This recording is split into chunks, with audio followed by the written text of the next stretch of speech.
the 4-decade mean is 2%. If demand for precious metals merely reverts to mean, demand for the stuff grows fourfold. And I believe that the macro environment, which is to say the likelihood that the purchasing power of the US dollar declines by 75% over the next 10 years, the same way it did in the decade of the 70s, means that rather than gold going to 2% market share, it goes to a higher number. Gold, gold traditionally does well when people are concerned about the maintenance of their purchasing power in conventional savings instruments, in fiat currencies, but in particular in the world's reserve currency, the US dollar. The gold price tells you all about how confident people are Yeah. in savings instruments in the US dollar. There are people who suggest that the Department of Government Efficiency is going to balance the budget and reduce the debt. And I would suspect that those people are smoking something that is still not federally legal in the United States. The Balanced budget in the US would be a miracle, I think. A miracle well, from I mean, the on-balance sheet liabilities of our government exceed $36 trillion. But the bigger problem, and we discussed this the last time I was on your show, is the off-balance sheet obligations, Medicare, Medicaid, federal pensions, military pensions, Social Security. That number, according to the Congressional Budget Office, not some fat, old, bald, cranky libertarian named Rick Rule, but rather according to the enemy itself, that number, the net present value of that number exceeds $100 trillion.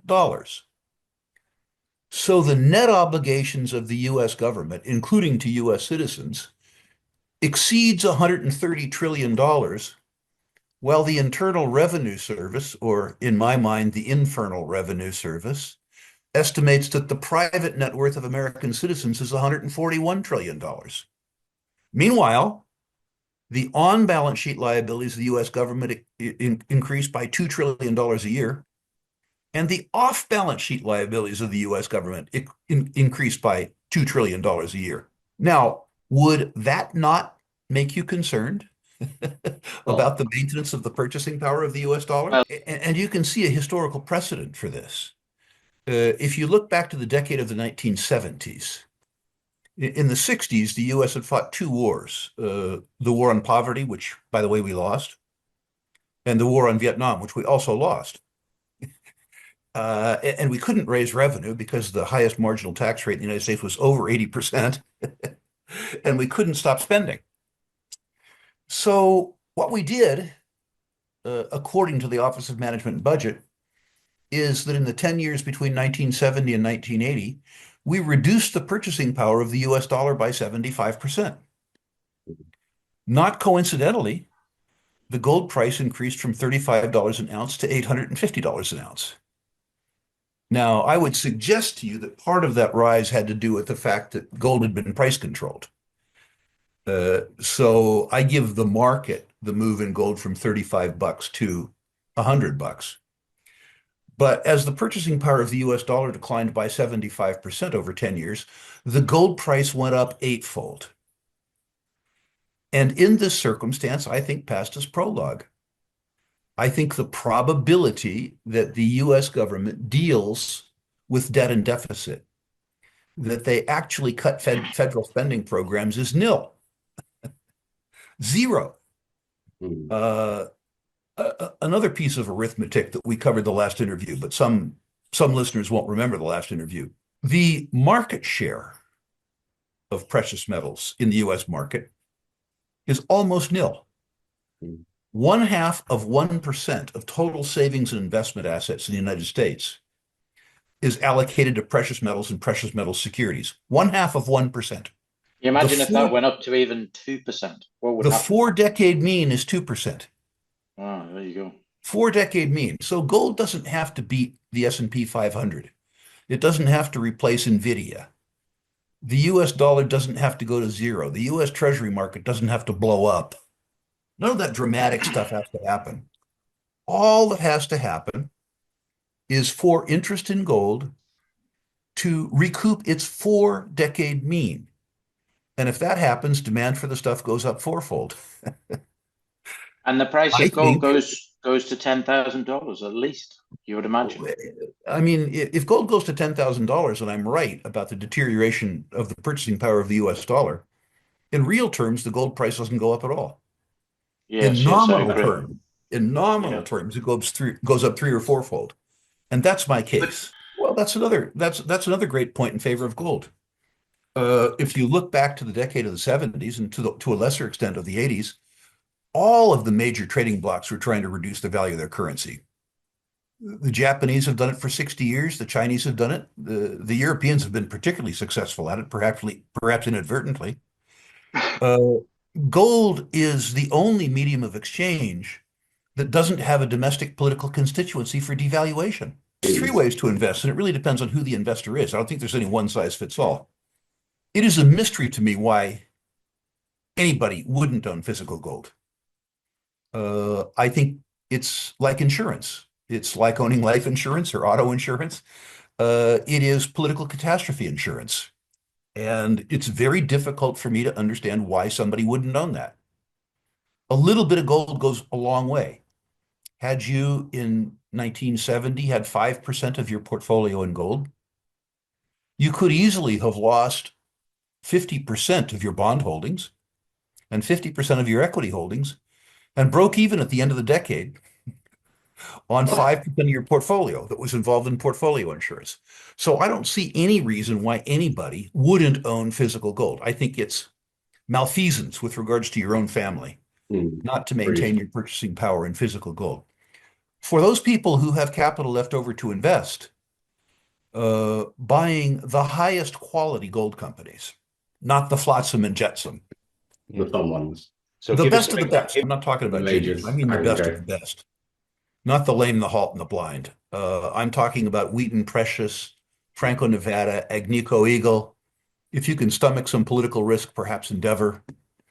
Uh, High quality companies that have very good returns on capital employed, and in particular have 10 or 15-year track records of generating more net present value on the margin they produce competitors. In my experience, when we come into a gold bull market, and I think we're about a year into a gold equities bull market now, there's enough beta in the market, which is to say the gold equities market outperforms the broad market by enough that you don't need to take too much risk. You buy the best of the best and you relax.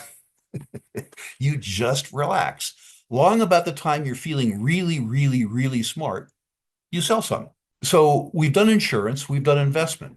Now comes speculation. Most people shouldn't speculate because most people aren't willing to work hard enough to understand where the value is in speculation. And I would suggest to you that fully 90% of the companies that are involved allegedly in the gold business have no net present value. They're floating abstractions. If you aren't willing to do enough work to separate the lame from the halt from the blind, you shouldn't speculate, particularly because over the course of a bull market, you can make 250 or 300% on beta, which is you can make 300% on Franco Nevada.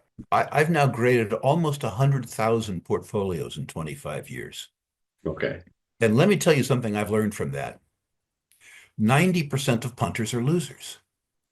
And by participating in a sector where they don't understand the risk and they don't do the work, Yeah. they lose what little money they had left over. Now, I can tell you that all of the money that I now invest carefully and prudently, I made by speculating wildly.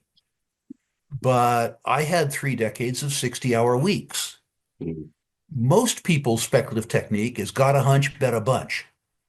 They Yeah. hear somebody tout some narrative that makes sense to them, but they never bother to determine whether the narrative is true. And that's probably a good thing because they don't invest enough in their education to understand whether or not the narrative is true. Now, that very gloomy picture that I just painted for you obscures the fact that 10% of the issuers, maybe five, generate so much performance that they add legitimacy to the 90% that are comprised of the lame, the halt, and the blind. And if people are willing to do the work, if they are willing to endure volatility and real risk, if they are willing to lengthen their time frame from the next long weekend to 3 years or 4 years or 5 years, which is the period of time that compounding would logically take, there's a real argument to be in speculation. But having now graded almost 100,000 portfolios, what I've come to learn is that the number of people who should speculate rather than the number of people who do speculate is very, very small. I'm trying actively in my declining years through the Rule Classroom. We now have almost 10,000 people who have completed 9.5 course hours with us. Whether or not they employ the lessons that we teach is a different question. But my hope is that by the time I shed my mortal coil, that I will have taught 20 or 25,000 people how the game actually works. That's how you screen.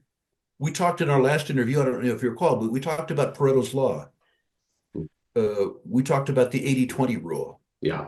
That's broadly understood and partly understood by the social science dictum that 20% of the population generates 80% of the utility in any given task. What's less well understood is that this is a bell-shaped curve. There is a different 20% that generates 80% of the aggravation in any given task. So the first part of your job is to find locate the good 20 and the bad 20, hang out with the good 20 and avoid the bad 20. What becomes more important for speculation is that in a fairly large task like mineral exploration, if you take either the good or the bad lip, the good performing 20 or the bad performing 20, and you run it through the same performance dispersal curve, the statistics conformably align, which means that 20% of the 20 do 80% of the 80, or 4% of the population generates 65% of the utility. What I've done being in the racket for 50 years is I've learned that the performance dispersal curve conformably aligns at least one more time, which is to suggest that 0.8% of the management teams generate 40% of the returns. If, as you suggest, you focus on managements and you find people who have been serially successful, but serially successful at a task very closely related to the task at hand. If they're exploring for gold in West Africa, you want their past successes to be involved in exploring for gold in West Africa. Yes. Not developing an iron mine in Western Australia, but rather success related directly to the task at hand. And they have to be your partners, not employees. They have to own enough stock that if they fail, it's going to hurt. Yes, I agree with that as well. If you do those two things and you add in an overlay of contrarianism, which is to say, when the market's going down very rapidly and you're scared shitless, you write a check to buy shares that are selling off aggressively, that are run by, as an example, the Lundin family, or Robert Friedland, or Ross Beatty.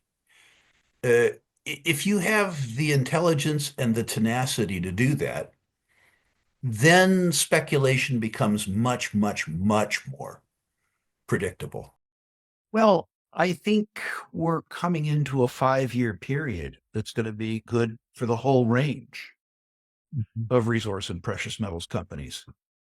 I remain concerned on the one hand, which is to say for society, but confident for myself that despite the real attractiveness of gold, it's under-owned. Less than 0.5% of total savings and investment assets in the United States are denominated in precious metals or precious metals securities. The 4-decade mean is 2%. If demand for precious metals merely reverts to mean, demand for the stuff grows fourfold. And I believe that the macro environment, which is to say the likelihood that the purchasing power of the US dollar declines by 75% over the next 10 years, the same way it did in the decade of the 70s, means that rather than gold going to 2% market share, it goes to a higher number. That's attractive to me. I'm not suggesting that your listeners should take their portfolios to 50% gold. I am suggesting that any of them that don't have their portfolio at 2% gold are probably taking risks with their family's purchasing power, and they should revisit that.